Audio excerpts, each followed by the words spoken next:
मेरा नाम कार्तिक है एंड एक रात को मेरी नींद खुलती है मेरे ही टेलीफोन की रिंग से, जो कि जब मैं देखता हूँ कि रात के 3 बज रहे हैं तब मैं यही सोचता हूँ कि इस समय किसका फ़ोन आया होगा।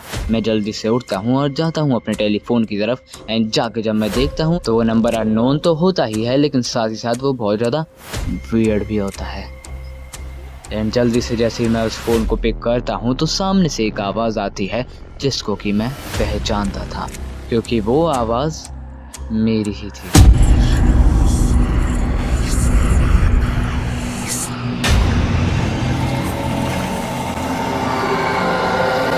यानी कि मैं बात कर रहा था अपने आप से ही एक फ़ोन के थ्रू, यानी कि जो दूसरी तरफ जो बंदा था वो भी मैं ही था एंड मैं अपने आप से ही बात कर रहा था।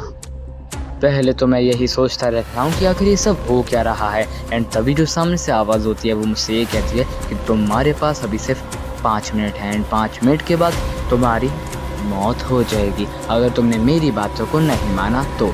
यानी कि अगर उसका ये कहना था कि अगर मैं उसकी बातों को मानता हूँ तो मेरी जो जान है वो बच जाएगी, लेकिन अगर मैं उसकी बातों को नहीं मानता हूँ तो ये जो आने वाले 5 मिनट हैं वो मेरी ज़िंदगी के आखिरी 5 मिनट होने वाले हैं। एंड पहले तो मैं इस बातों को इग्नोर कर देता हूँ, लेकिन फिर उसी के बाद ही मेरे कमरे में ऐसी चीज़ें होने लगती हैं ना, जो कि बिल्कुल भी नॉर्मल नहीं थी। जैसे कि मेरी लाइट्स तो फ्लिकर होने ही लगती हैं, लेकिन साथ ही साथ मेरे घर के बहुत सारे आइटम्स हिलने लगते हैं एंड बहुत सारी अजीब सी चीज़ें होने लगती हैं। एंड तभी जब वो सामने आवाज़ होती है वो मुझसे ये कहती है कि जो मैं कहता जा रहा हूँ तुम उसे बस फॉलो करते जाओ, नहीं तो तुम्हारे साथ क्या होने वाला है वो तुम्हें पता ही है। फिर वो आवाज़ मुझे कहती है बहुत सारी अजीब सी चीज़ें, जैसे कि वो मुझे पहले कहती है कि अपने बेड के नीचे देखो एंड साथ ही साथ अपने पीछे देखो, अपने डोर के ऊपर देखो, अपने डोर को खोल के देखो, पता नहीं क्या क्या ऐसी चीज़ें वो मुझसे करने को कहती है, जो कि बहुत ही ज़्यादा क्रीपी थी। एंड ये सारे टास्क करने के लिए मुझे जो अपना टेलीफोन है ना, जो कि फ़ोन मेरे टेलीफोन के ऊपर आया था, मोबाइल के ऊपर नहीं, इसलिए मुझे टेलीफोन के रिसीवर को वहीं पे रखते हुए जब वहाँ से जाना होता था तो मैं बस यही सोचता था कि आखिर ये फ़ोन कहाँ से आया है, ये मुझे ऐसा सब कुछ करने को क्यों कह रहा है और आखिर इसका मकसद क्या है। वो जो भी कहता है मैं वैसा ही करता जाता हूँ एंड जो भी वो बातें करता है वो इतनी तो पॉसिबल होती हैं कि मैं उनको कर पाऊँ। वो तो अच्छा है कि उसने कोई ऐसी बात नहीं करी कि तुम्हें छत से कूद जाना है, नहीं तो तुम मर जाओगे। वाह, हॉरर स्टोरी में जोक। चलो इस जोक को छोड़ते हुए हम कंटिन्यू करते हैं अपनी स्टोरी को।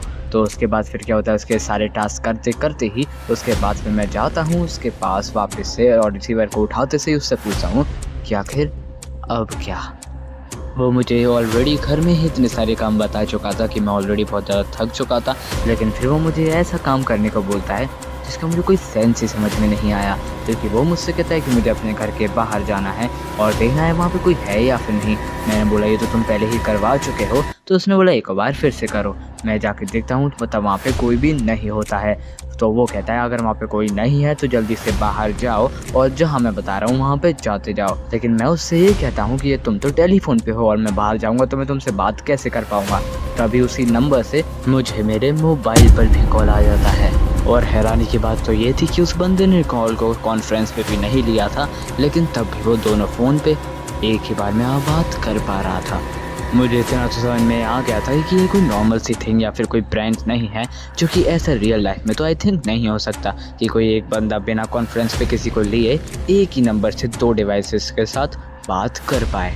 एंड उसी समय जो आदमी रहता है मुझे डायरेक्शन बताना स्टार्ट कर देता है। मैं अपने घर से सीधे नीचे उतरता हूँ अपने अपार्टमेंट से एंड फिर मैं जाता हूँ उसी रास्ते पे जहाँ पे वो मुझे बताता है। एंड वो जो डायरेक्शंस मुझे बताता है मैं उसी डायरेक्शंस में चलता जाता हूँ एंड चलते चलते ही वो मुझे एक बेसमेंट में जाने को कह देता है। मैं सोचता हूँ कि आखिर बेसमेंट में वहाँ पे जाके होगा क्या। मैं जब वहाँ जाके देखता हूँ तो वहाँ पे ना ही कोई इंसान होता है एंड ना ही कोई इतनी ज़्यादा चीज़ें होती हैं। बस वहाँ पे एक नॉर्मल सा एक रिकॉर्डर टाइप एक पड़ा रहता है, आप पुराना रेडियो टाइप मान सकते हैं, जिसके अंदर रिकॉर्डिंग हो सकती है। और जैसे ही मैं उस रिकॉर्डिंग को सुनने वाला होता हूँ उससे पहले ही मैंने देखता हूँ कि कितना टाइम हो रहा है और करेक्ट 5 मिनट हो गए होते हैं और अभी तक मुझे कुछ भी नहीं हुआ होता है। इसलिए मैं उस रिकॉर्डिंग को सुनता हूँ, तब मुझे पता चलता है कि जो वो रिकॉर्डिंग है वो ऑलरेडी मैंने ही रिकॉर्ड करी थी।